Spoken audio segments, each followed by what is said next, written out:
নমস্কার। আজ আপনাদেরকে শোনাব বলাইচাঁদ মুখোপাধ্যায়ের লেখা গল্প দুধের দাম। গল্পটি শোনানোর জন্য আমাকে অনুরোধ করেছিলেন আমার প্রিয় শ্রোতা বন্ধু প্রিয়াঙ্কা। শুরু করছি আজকের গল্প। বলাইচাঁদ মুখোপাধ্যায়ের লেখা দুধের দাম।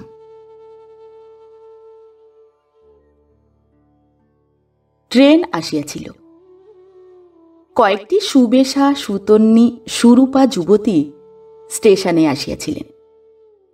তাহাদেরই আশেপাশে কয়েকজন বাঙালি ছোকরাও কেহ অন্যমনস্কভাবে, কেহ বা জ্ঞাতসারে ঘোরাফেরা করিতেছিল। ভিড়ের মধ্যে এক বৃদ্ধা যে একজনের হোলটলের স্ট্র্যাপে পা আটকাইয়া পড়িয়া গেলেন, তাহা কেহ লক্ষ্য করিল না। করিবার কথাও নয়। বিদেশাগত সিভিলারি জিনিসটা যুবতীদের কেন্দ্র করিয়াই বিকশিত হয়। সকলে অবশ্য যুবতীদিগকে লইয়া প্রকাশ্যে বা অপ্রকাশ্যে ব্যস্ত ছিল না। যাহার হোলটলের স্ট্র্যাপে পা আটকাইয়া বুড়ি পড়িয়া গেলেন, তিনি শিক্ষিত ভদ্রলোক, কাছেই ছিলেন। তিনি বুড়িকে সধমক উপদেশ দিলেন একটা, পথ দেখে চলতে পারো না? আর একটু হলে আমার স্ট্র্যাপটা ছিঁড়ে যেত যে। বুড়ির ডান পাটা বেশ মচকাইয়া গিয়াছিল, তবু তিনি খোঁড়াইয়া খোঁড়াইয়া প্ল্যাটফর্ময় ছোটাছুটি করিতে লাগিলেন। তাহাকে একটা স্থান সংগ্রহ করিতেই হইবে। অসম্ভব, ট্রেন বেশিক্ষণ থামিবেও না। হুড়মুড় করিয়া শেষে তিনি একটা সেকেলে ইন্টার ক্লাসে উঠিয়া পড়িলেন। যথারীতি সকলেই হাঁ হাঁ করিয়া উঠিল। বর্তমানে অবশ্য ইন্টার ক্লাসের নাম বদলাইয়া সেকেন্ড ক্লাস হইয়াছে। একজন বাঙালি ভদ্রলোক ইচ্ছা করিলে একটু সরিয়া বসিয়া জায়গা করিয়া দিতে পারিতেন। তিনি জিনিসপত্র সমেত বেশ একটু ছড়াইয়া বসিয়াছিলেন, কিন্তু তিনি সরিয়া বসিলেন না। উপদেশ দিলেন, উঠলে তো, এখন বসবে কোথায় বাছা? আমি নিচে তোমাদের পায়ের কাছে বসবো বাবা, দুটো স্টেশন মাত্র, তারপরেই নেমে যাব। বেশিক্ষণ অসুবিধা করব না তোমাদের। বুড়ি তাহার পায়ের কাছেই তাহার জুতা জোড়া সরাইয়া দিয়া বসিয়া পড়িলেন। অসুবিধা তেমন কিছু হইল না, কারণ বৃদ্ধা ছোটখাটো আকারের মানুষ, গুটিসুটি হইয়া বসিয়াছিলেন। একটু পরেই কিন্তু তিনি অস্বস্তি বোধ করিতে লাগিলেন। যে পায়ে স্ট্র্যাপটা আটকাইয়া গিয়াছিল, সেই পাটা বেশ ব্যথা করিতে লাগিল। চাহিয়া দেখিলেন পা ফুলিয়া উঠিয়াছে। তাহার ভাবনা হইল, নামিবেন কি করিয়া? আর 2 স্টেশন পরেই শুধু নামিতে হইবে না, আর একটা ট্রেনে উঠিতেও হইবে। অথচ পা নাড়িতে পারিতেছেন না, দাঁড়ানোই যাইবে না যে। ট্রেনের কামরায় অনেক বাঙালি রহিয়াছেন। অনেকে তাহার পুত্রের বয়সী, অনেকে পৌত্রের। কিন্তু ইহারা যে তাহার সাহায্য করিবেন, পূর্ব অভিজ্ঞতা হইতে তাহা তিনি আশা করিতে পারিলেন না। তবু হয়তো ইহাদেরই সাহায্য ভিক্ষা করিতে হইবে। উপায় কি? বৃদ্ধা যে স্টেশনে নামিবেন, সে স্টেশন একটু পরেই আসিয়া পড়িল। প্যাসেঞ্জাররা হুড়মুড় করিয়া সবাই নামিতে লাগিলেন। বুড়ির দিকে কেহ ফিরিয়াও চাহিলেন না। আমাকে একটু নামিয়ে দাও না বাবা, উঠে দাঁড়াতে পারছি না আমি।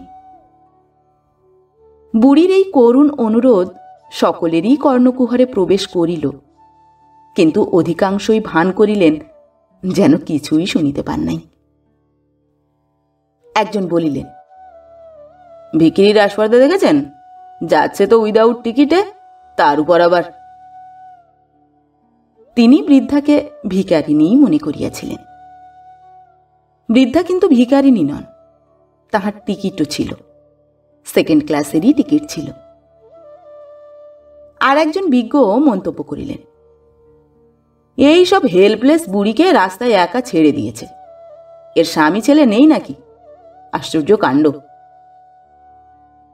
সিগারেট টান দিতে দিতে তিনিও নামিয়া গেলেন। গাড়িতে যাহারা রহিলেন তাহাদের মধ্যে জন দুই টিফিন কেরিয়ার খুলিয়া আহারে মন দিয়াছিলেন। বুড়ির কথা তাহাদেরও কর্ণে প্রবেশ করিয়াছিল, কিন্তু সে কথায় কর্ণপাত করা তাহারা সমীচীন মনে করিলেন না। বৃদ্ধা তখন দুই হাতে ভর দিয়া ঘ্যাঁসটাইয়া দ্বারের কাছে আসিয়া পড়িয়াছিলেন, কিন্তু নামিতে সাহস পাইতেছিলেন না। এই বুড়ি, হটো, দরওয়াজা আছে। এক মারোয়ারি যাত্রী বৃদ্ধার গায়ে প্রায় পদাঘাত করিয়াই ভিতরে প্রবেশ করিলেন। তাহার পিছনে এক বলিষ্ঠকায় কুলি, তাহার মাথায় সুটকেস হোল্ডল। কুলির পিছনে চপ্পল পায়ে নীল চশমা পরা লক্কা গোছের এক ছোকরা। সে ভঙ্গি ভরে বলিল, দয়াময়ী, পথ ছাড়ুন, দরজার কাছে বসে কেন? পায়ে লেগেছে বড্ড বাবা, নামতে পারছি না। ও, দেখি যদি একটা স্ট্রেচার আনতে পারি।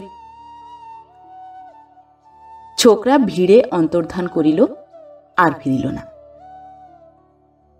যে বলিষ্ঠ কুলিটা মাল মাথায় করিয়া ভিতরে ঢুকিয়াছিল সে বাহিরে যাইবার জন্য দ্বারের কাছে আসিয়া দাঁড়াইল। माईजी, कृपा करके थोड़ा हटके बैठिए, आने जाने का रास्ता पर काहे बैठ गए? বৃদ্ধা হঠাৎ ফুঁপাইয়া কাঁদিয়া উঠিলেন। আমি নামতে পারছি না বাবা, পায়ে চোট লেগেছে। आप कहाँ जाइएगा? गया। चलिए, हम आपको ले जाते हैं। বলিষ্ঠ বয়স্ক ব্যক্তি যেমন করিয়া ছোট শিশুকে দুই হাতে করিয়া বুকের উপর তুলিয়া লয়, কুলিটি সেইভাবে বৃদ্ধাকে বুকে তুলিয়া লইল। সোজা লইয়া গেল ফার্স্ট ক্লাস ওয়েটিং रूमे। आप यहाँ पर बैठे माँ जी, गया पैसेंजर का थोड़ा देरी है, हम ठीक टाइम पर आके आपको ट्रेन में चढ़ा देंगे। বৃদ্ধা ওয়েটিং রুমের মেঝেতেই উপবেশন করিলেন। যে দুইটি ইজি চেয়ার ছিল সে দুইটিতেই সাহেবী পোশাক পরা দুইজন বঙ্গ সন্তান হাতলের উপর পা তুলিয়া দিয়া লম্বা হইয়া শুইয়াছিলেন। একজন পড়িতেছিলেন খবরের কাগজ, আর একজন একখানি ইংরেজি বই।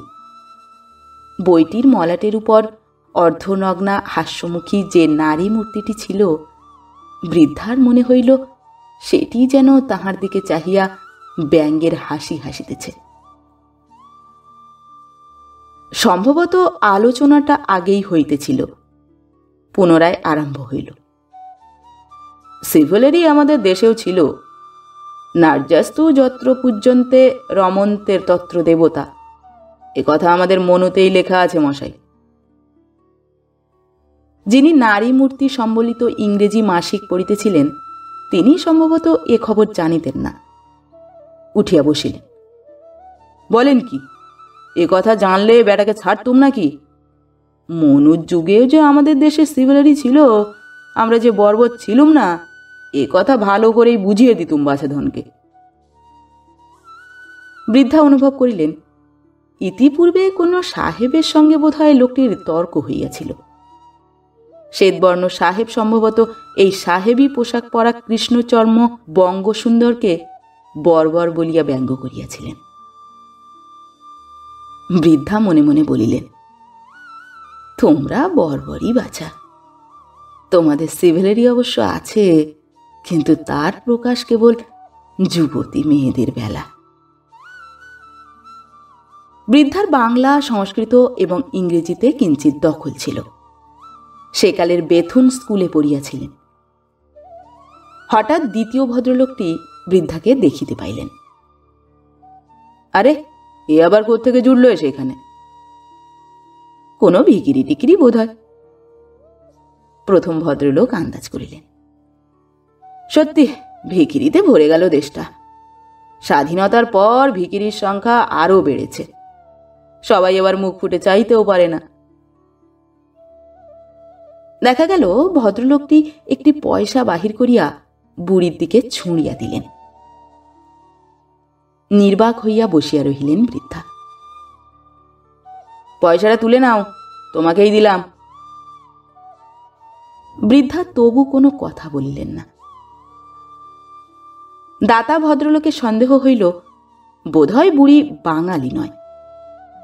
তখন রাষ্ট্রভাষা ব্যবহার করিলেন। চাকুরির অনুরোধে কিছুদিন পূর্বেই রাষ্ট্রভাষায় পরীক্ষা পাশ করিয়াছিলেন। পয়সা উঠালেও তুমি কো দিয়া। তখন বৃদ্ধা পরিষ্কার বাংলায় বলিলেন,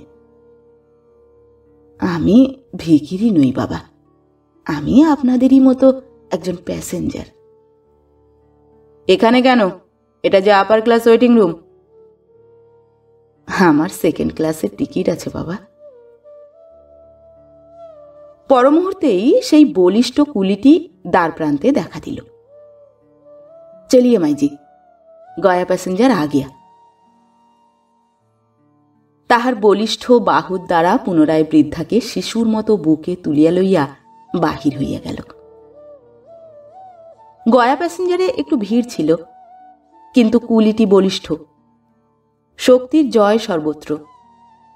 সে ধমক ধামক দিয়া বুড়িকে একটা বেঞ্চের কোণে স্থান করিয়া দিতে সমর্থ হইল।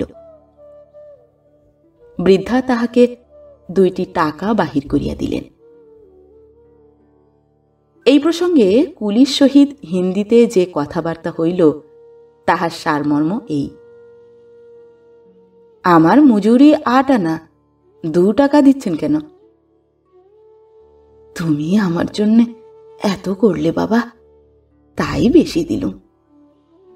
না মাইজি, আমাকে মাফ করবেন, আমি ধর্ম বিক্রি করি না। তুমি আমার ছেলে বাবা, ছেলের কাজই করেছ। আমি তো তোমাকে দুধ খাওয়াইনি, সামান্য যা দিচ্ছি তার দুধের দাম মনে করেই নাও বাবা। দীর্ঘজীবী হও, ভগবান তোমার মঙ্গল করুন। বৃদ্ধার গলার স্বর কাঁপিয়া গেল, চোখের কোণে জল টলমল করিতে লাগিল। কুলি ক্ষণকাল হতভম্ব হইয়া দাঁড়াইয়া রহিল, তাহার পর প্রণাম করিয়া নামিয়া গেল।